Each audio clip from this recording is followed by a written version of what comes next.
하나님 말씀 봅니다. 하나님 말씀 아모스서 9장 11절에서 15절까지입니다. 아모스서 9장 11절에서 15절까지 같이 읽겠습니다. 그날에 내가 다윗의 무너진 장막을 일으키고 그것들의 틈을 막으며 그 허물어진 것을 일으켜서 옛적과 같이 세우고 그들이 에돔의 남은 자와 내 이름으로 일컫는 만국을 기업으로 얻게 하리라. 이 일을 행하시는 여호와의 말씀이니라. 여호와의 말씀이니라. 보라, 날이 이를지라. 그때 파종하는 자가 곡식 추수하는 자의 뒤를 이으며 포도를 밟는 자가 씨 뿌리는 자의 뒤를 이으며 산들은 단 포도주를 흘리며 작은 산들은 녹으리라. 내가 내 백성 이스라엘이 사로잡힌 것을 돌이키리니 그들이 황폐한 성읍을 건축하여 거주하며 포도원들을 가꾸고 그 포도주를 마시며 과원들을 만들고 그 열매를 먹으리라. 내가 그들을 그들의 땅에 심으리니 그들이 내가 준 땅에서 다시 뽑히지 아니하리라. 내 하나님 여호와의 말씀이니라. 아멘. 오늘까지 해서 아모스서 강의를 모두 마치게 됩니다. 아모스서는 크게 서론 부분에서 말씀드렸던 것처럼 네 부분으로 이렇게 나눌 수가 있는데 오늘 본문이 절수는 작지만 이 아모스서의 마지막 단락에 해당이 됩니다. 그래서 앞에 있는 단락과 좀 차이가 있다라면 첫 번째에서 세 번째 단락까지는 주로 심판과 관련된 메시지들이 주를 이루었습니다. 물론 그 사이사이 간간히 회개를 촉구하고 회개한 자들에 대한 구원의 약속을 해주셨지만 전체적인 그런 메시지는 심판에 이렇게 방점을 둔 그런 메시지들이었더라면 오늘 이 마지막 단락은 구원과 이 회복에 대한 예언이 주를 이루고 있습니다. 그래서 분량은 겨우 5절에 불과하지만 이것이 시사하는 바가 매우 큽니다. 왜냐하면 아모스서 전체에서 거의 대부분이 심판에 대한 그런 경고가 주어지고 있는데 그렇게 심판에 대해서 경고하신 것의 궁극적인 목적은 그들을 아예 심판하시는 것이 궁극적인 목적이 아니라 그들의 죄에서 돌이켜서 그들을 구원하시고자 하시는 것, 이것이 이 아모스서의 궁극적인 목적이었다라고 하는 것을 이 마지막에 이 회복에 대한 메시지가 있는 것을 통해 우리에게 말해주고 있기 때문에 이 내용은 굉장히 짧은 절이지만 굉장히 중요한 그런 의미가 있다라고 말씀드릴 수 있습니다.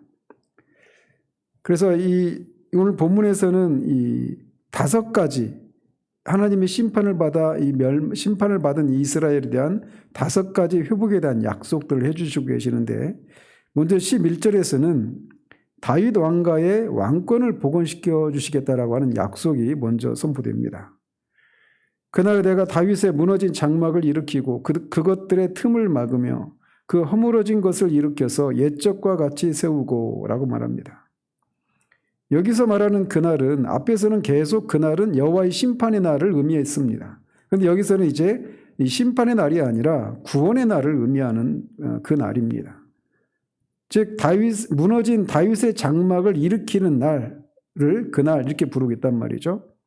자, 그렇다면 여기서 말하는 다윗의 장막은 무엇을 가리킬까요? 일단 여기서 말하고 있는 장막이라고 하는 단어가 이스라엘 백성들이 출애굽할 때 광야에서 지내면서 이 숙소로 삼았던 그 천막과 똑같은 단어입니다. 그래서 가나안에 정착한 후에도 이스라엘 백성들이 그 광야에서 그렇게 하나님께서 자신들을 돌보고 자신들과 함께 하시고 돌보셨다라고 하는 그런 것을 기억하기 위해서 절기를 하나 지켰죠.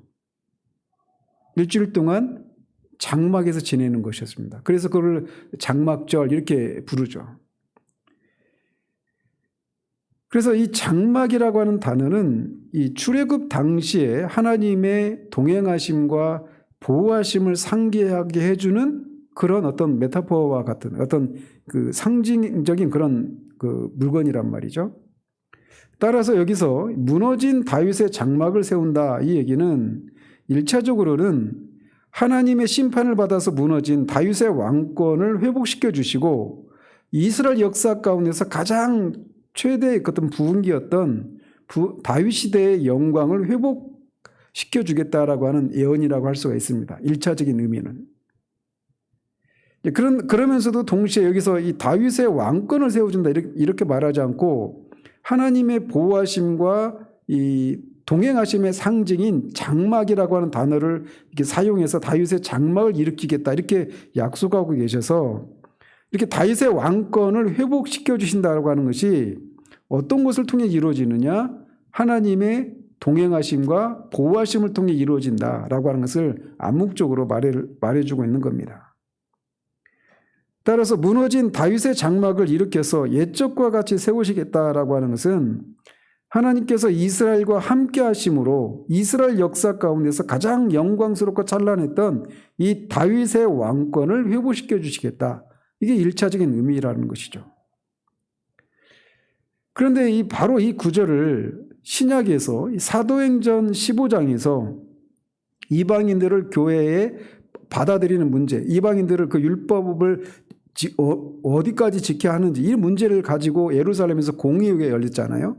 그래서 그때 공의회에서 그 회의를 주도했던 인물이 야고보였습니다. 그런데 야고보가 바로 이 구절을 인용합니다. 그래서 이방인들을 하나님의 교회의 일원으로 받아들이는 것이 이미 이 아모스서에서 예언된 바다 이렇게 이 구절을 그렇게 해석을 하고 있어요.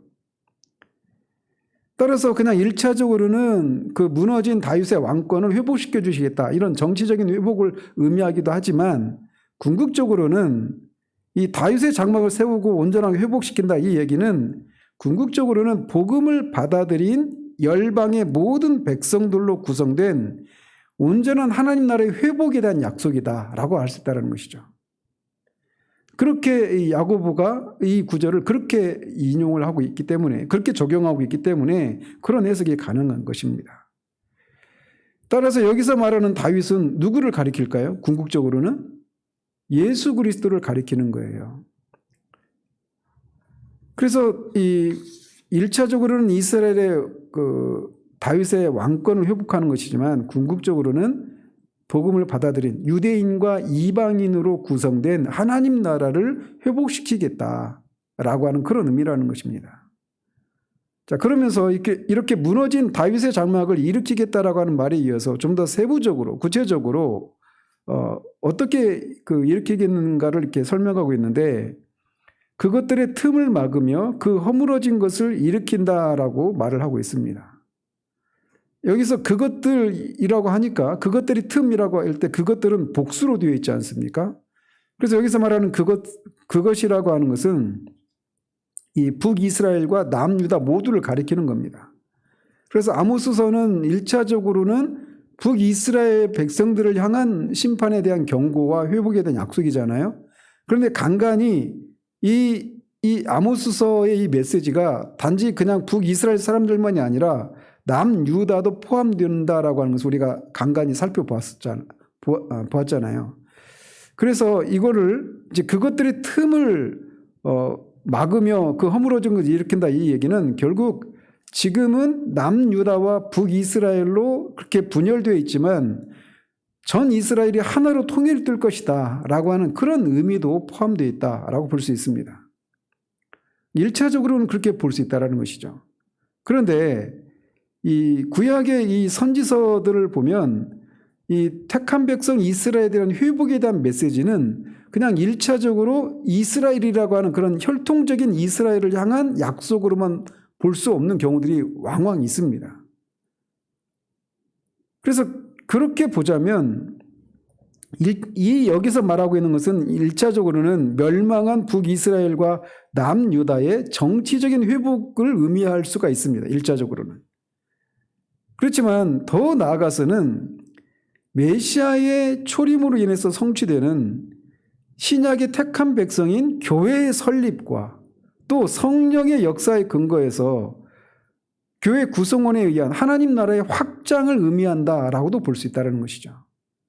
그래서 여기서 그것들의 틈을 메꾼다라고 하는 이게 그냥 그 혈통적인 남유다와 북이스라엘만이 아니라 궁극적으로는 교회를 하나님의 나라를 가리킨다라고 말할 수 있단 말이죠.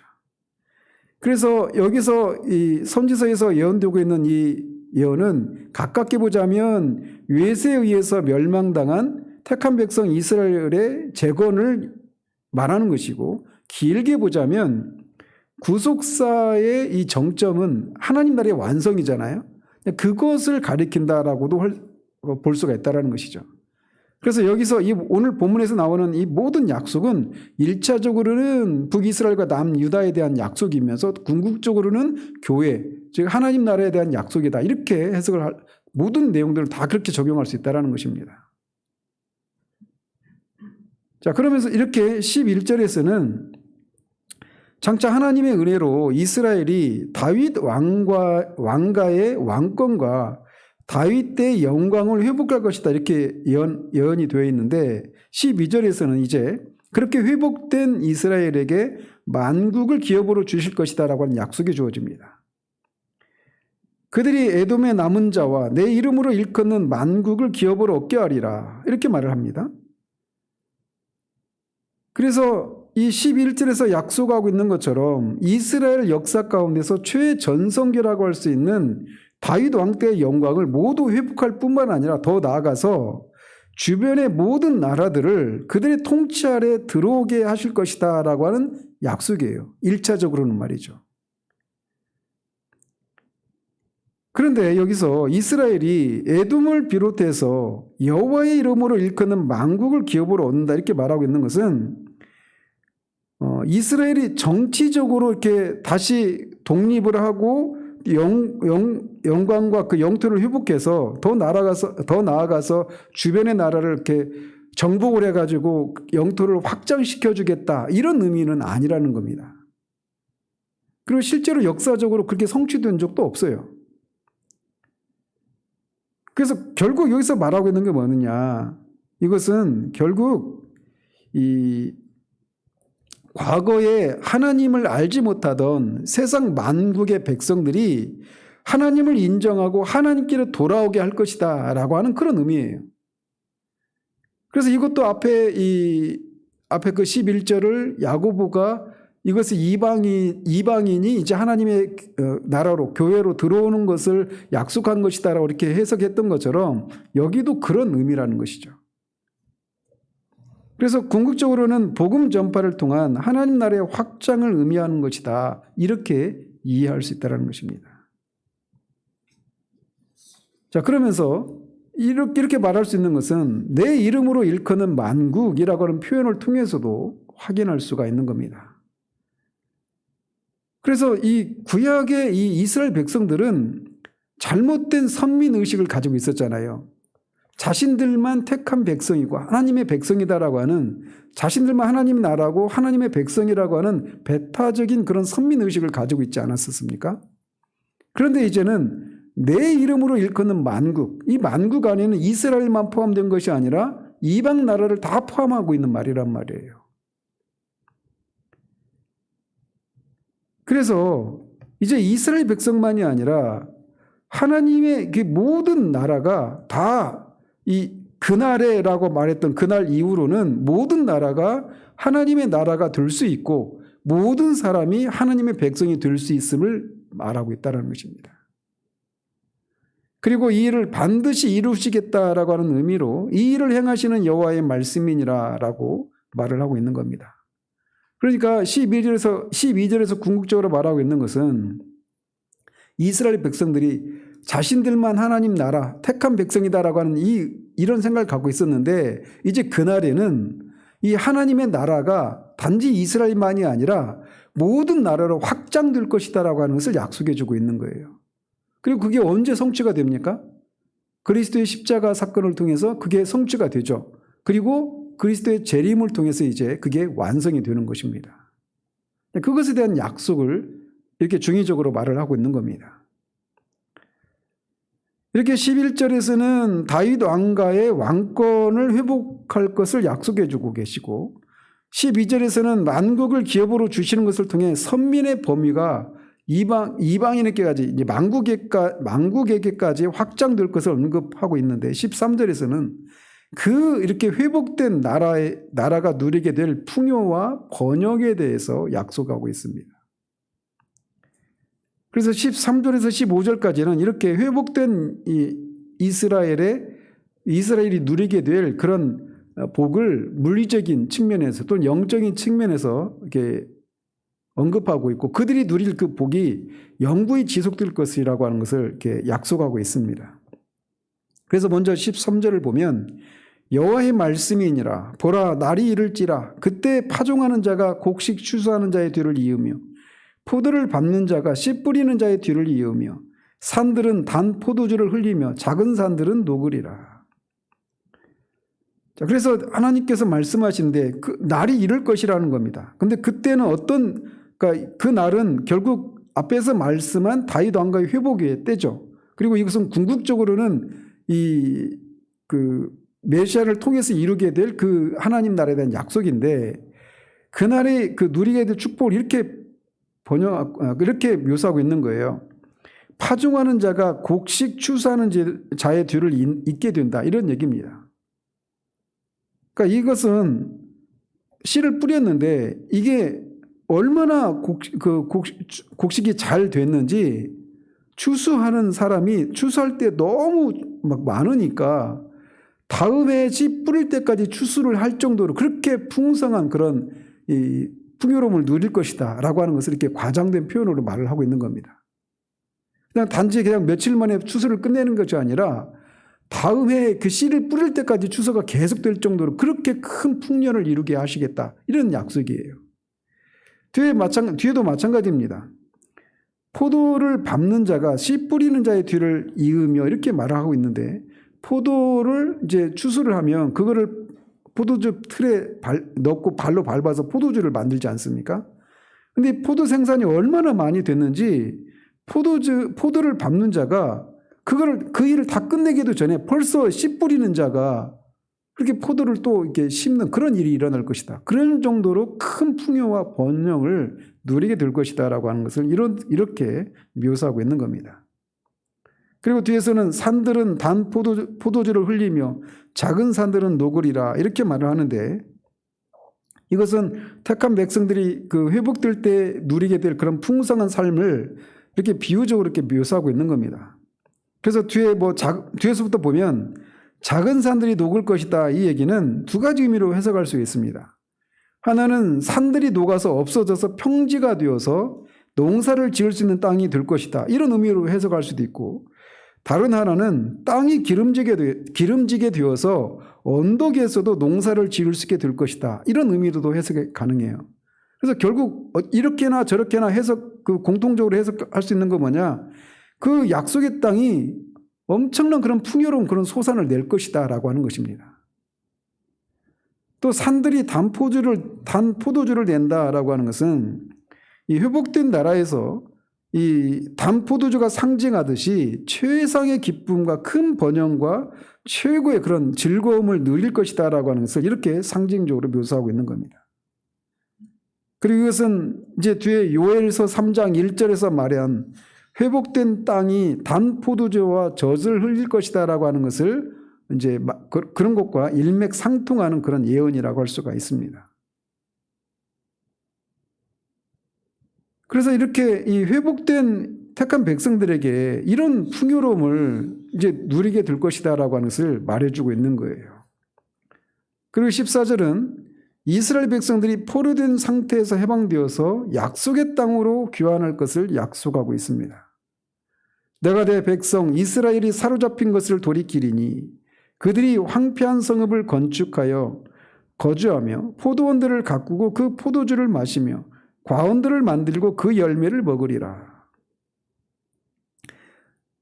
일단 사로잡힌 것을 돌이킨다라고 하는 것은 1차적으로는 하나님의 심판을 받아서 뿔뿔이 흩어졌던 이스라엘 민족이 다시 이스라엘로 돌아올 것이다, 이렇게도 볼 수 있고, 궁극적으로는 영적인 이스라엘인 하나님의 백성들이 그리스도로 말미암아 노예 상태에서, 죄와 사망과 사탄과 이 세상의 노예 상태에서 해방되어서 하나님의 나라로 돌아올 것에 대한 약속으로 해석할 수가 있습니다.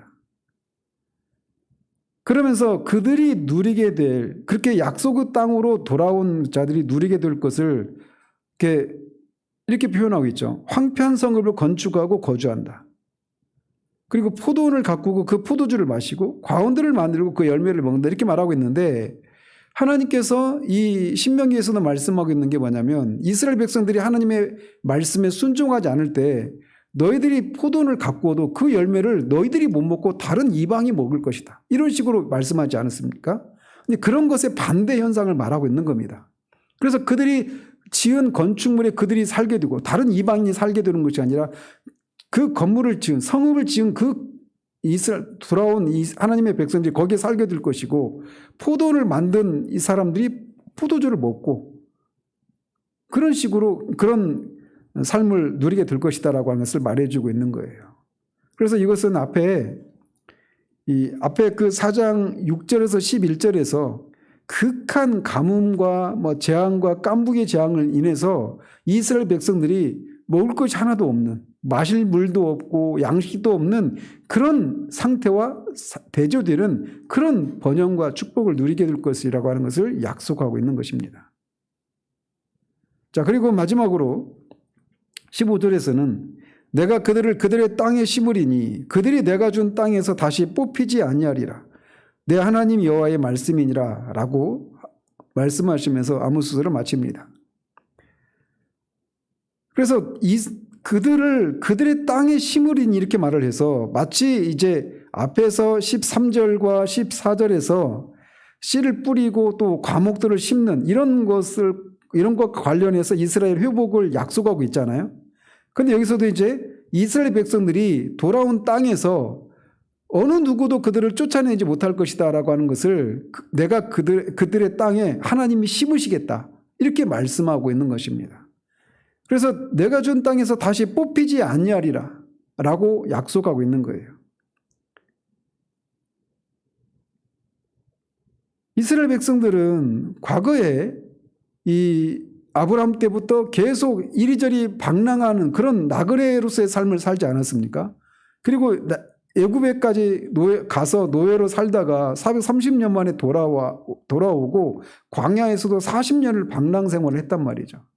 그들을 하나님이 가나안 땅에 정착할 수 있도록 그렇게 심어 놓으셨어요. 그래서 이사야서 5장에서는 그렇게 묘사하죠. 그들에게 포도나무의 비유를 해서 그들을 이 땅에 심어 놓으셨다 이렇게 표현하고 있단 말이죠. 그런데 그랬던 그들이 하나님의 은혜를 배신함으로 하나님의 말씀에 불순종하고 패역한 결과 그들이 그 심겨진 땅에서 쫓겨나서 사방으로 뿔뿔이 흩어지는 삶을 살았습니다.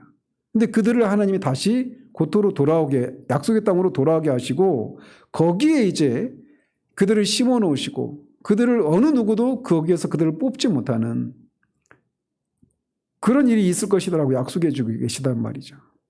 그래서 1차적으로는 그렇게 적용할 수도 있고요.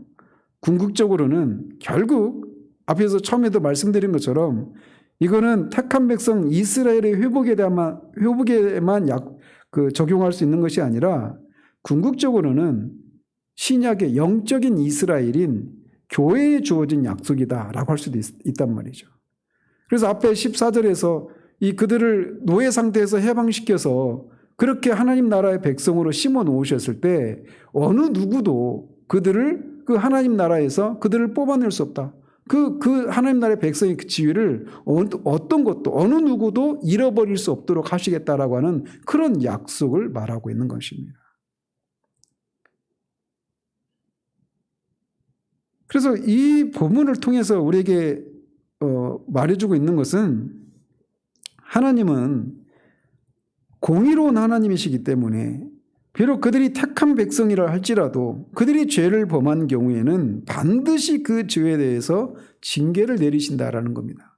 그러나 그 중에서도 택한 백성 자체는 반드시 구원하시는 그런 절대적인 사랑의 하나님이시다라고 하는 것을 우리에게 말해주고 있어요.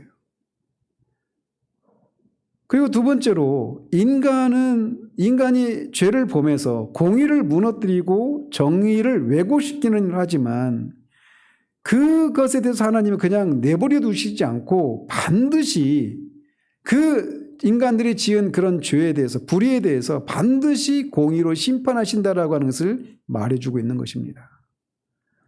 이것은 우리가 이 땅에서 이 세상에서 그런 각종 불의와 부조리와 모순덩어리의 그런 삶을 목격하면서 정말 하나님이 계시다라면 어떻게 이런 일이 일어날 수 있어라고 하는 그런 어떤 절망스러운 마음 가운데 마음에 위로를 주는 그런 메시지라고 할 수가 있습니다. 하나님이 반드시 공의로 심판하신다라고 하는 것을 이 사실을 통해서 보여주고 있는 것입니다. 그리고 세 번째로는 하나님이 이 메시아의 왕국에서 그 백성들에게, 회복된 백성들에게 베푸실 이 복은 이 세상의 어떤 것보다도 더 풍족하고 만족을 주는 것이다 라는 것입니다. 오늘 본문에서 우리에게 말해주고 있는 것이 그런 것들이에요. 제가 이렇게 하면서 이렇게 해서 아모스서를 오늘 이제 모두 마치게 되는데, 제가 아모스서를 마치면서 개인적으로는 굉장히 이렇게 아쉬움을 많이 느끼면서 아모스서를 마칩니다. 왜냐하면 저는 개인적으로 이 아모스서를 보면서 우리나라 이 한국교회 현실과 또 우리나라의 그런 이 현실들을 보면서 이 아모스가 이 북이스라엘을 향해서 말하고 있었던 그 모습이 지금 한국 사회 안에 또 한국 교회에서 그대로 똑같이, 모양은 다를 뿐 똑같이 지금 재현되고 있다라고 하는 생각들을 가지고 있거든요. 그런데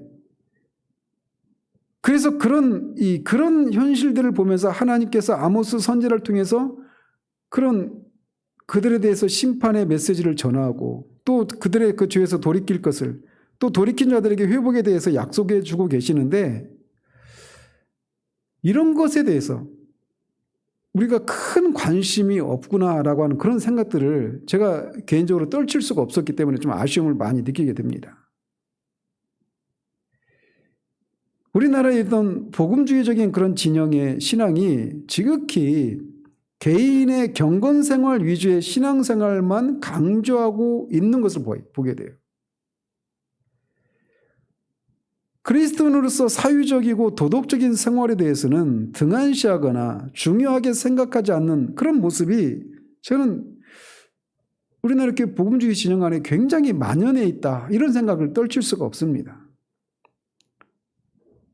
그래서 아모스서를 통해서 우리 사회와 한국교회의 모습을 충분히 심각하게 인식하지 못하고 있다라고 하는 그런 생각을 제가 내내 아모스서 강의를, 오늘 이 25번째인데 그런 느낌을 떨칠 수가 없었습니다.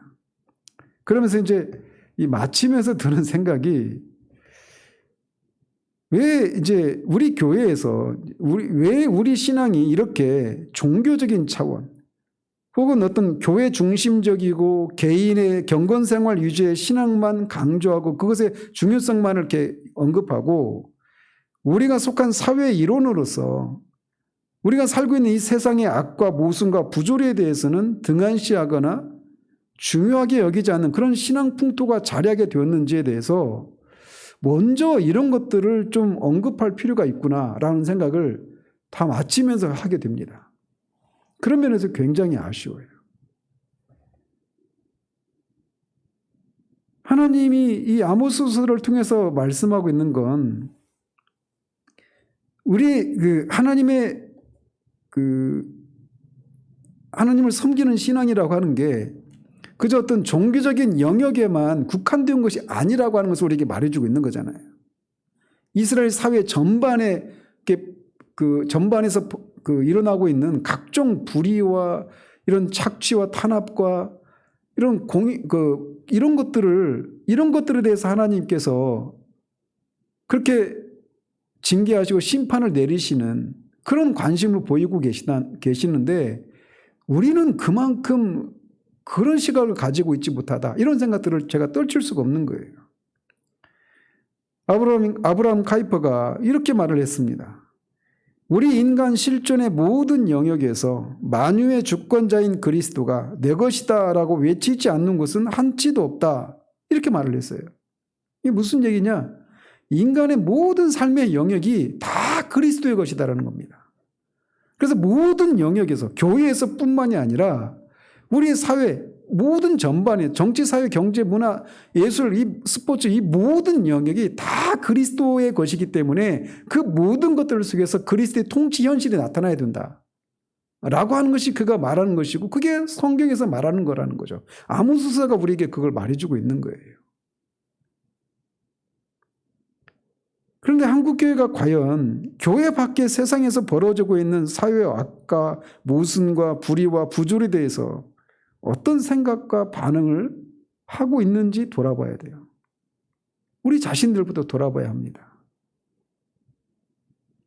아모스서를 통해서 하나님은 우리가 하나님 앞에 우리가 개인적으로 죄를 죽이고 거룩함을 이루는 그런 삶만 중요한 것이 아니라 그것도 물론 당연하거니와 종교의 영역이 아닌 일반 삶의 영역에서도 공의와 자비를 실천하는 삶을 살 것을 또 그렇지 못한 현실을 바라보면서 우리가 해야 할 일이 있다라고 하는 것을 우리에게 말씀해 주고 있다라고 하는 것을 우리가 기억해야 한다는 것이죠.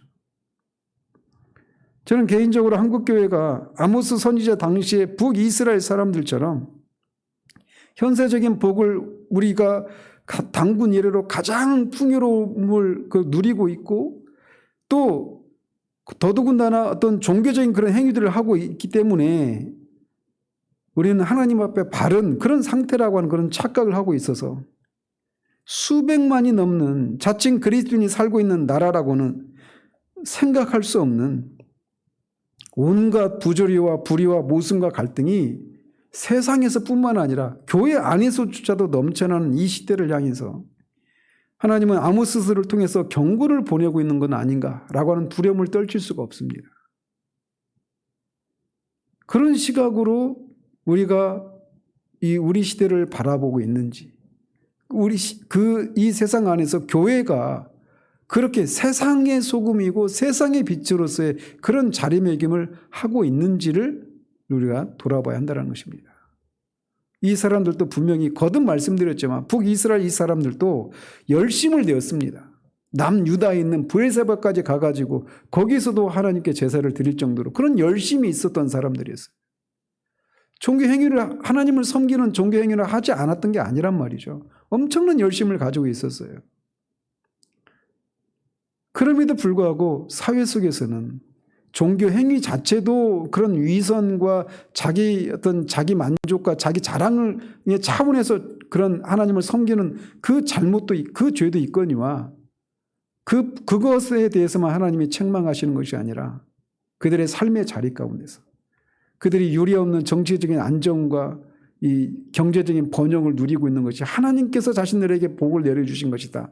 그러니 자신들은 하나님과 바른 관계를 맺고 있고 하나님의 심판의 날인 여호와의 날과는 자신들과 무관하다라고 하는 이런 생각을 갖고 있었던 북이스라엘처럼 우리도 하나님과의 바른 관계를 그런 외적인 종교 활동에 대한 열심을 내고 있는 것과 또 우리가 이런저런 현세적인 복을 누리고 있는 것을 통해서 하나님과 내가 바른 관계를 맺고 있다고 이렇게 착각하면서 이들에게 그런 북이스라엘에게 하나님께서 이 심판에 대한 메시지를 전했던 것처럼 우리 시대의 교회가 그런 심판의 메시지를 들어야 되는 건 아닌가라고 하는 두려움을 떨칠 수가 없다는 겁니다. 그런 시각으로 우리 자신을, 우리 시대의 교회를 또 우리 사회를 볼 수 있는 우리들이 되기를 바랍니다. 그리고 보는 것을 넘어서서 만약 정말 우리가 그렇다면 이 아모스서에서 계속 궁극적으로 말씀하고 있는 것처럼 그 죄에서 돌이켜야 됩니다. 돌이키고 정말 이 땅에 정말 하나님께서 정말 부흥의 은혜를 허락해 주셔서 대대적인 회개의 역사가 정말 나타나서 이 사회가 숨을 쉴 수 있는 그런 공의로운 사회가 되어지는 일들에 우리 자신이 교회가 정말 그 세상에 그 교회가 존재하는 이유를 그런 것을 통해서 드러낼 수 있는 그런 우리들 되어지기를 바랍니다. 기도하겠습니다. 하나님 아버지, 이렇게 해서 아모스서를 모두 마치게 되었습니다.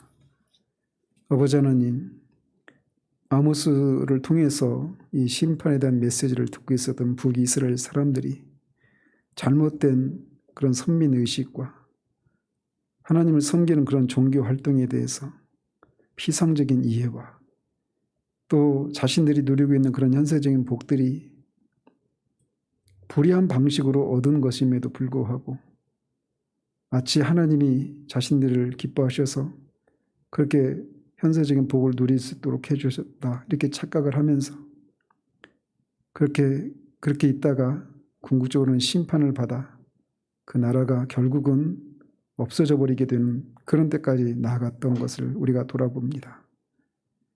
우리가 이 시대를 살아가면서 우리도 모르게 우리에게 만연한 성경적이지 않은 그런 신앙관을 우리도 가지고 있어서 이 북이스라엘 사람들처럼 우리도 그런 착각을 하고 있는 건 아닌지 두려움 가운데 돌아볼 수 있도록 하나님 도우시고, 만약 우리가 정말 그러하다라면 하나님 우리를 불쌍히 여기주셔서 우리에게 회개의 영을 허락하사 정말 다시금 교회 위에 대대적인 회개의 역사가 나타날 수 있도록, 그래서 교회 안에서부터 공의가 실현되고 그 공의가 정말 넘쳐 사회로 흘러가 사회 곳곳에서도 그런 공의가 실현되는 그런 모습을 볼 수 있는 그런 일들에 쓰임받는 우리들 될 수 있도록 도우시기를 원합니다. 예수 그리스도 이름으로 기도합니다. 아멘.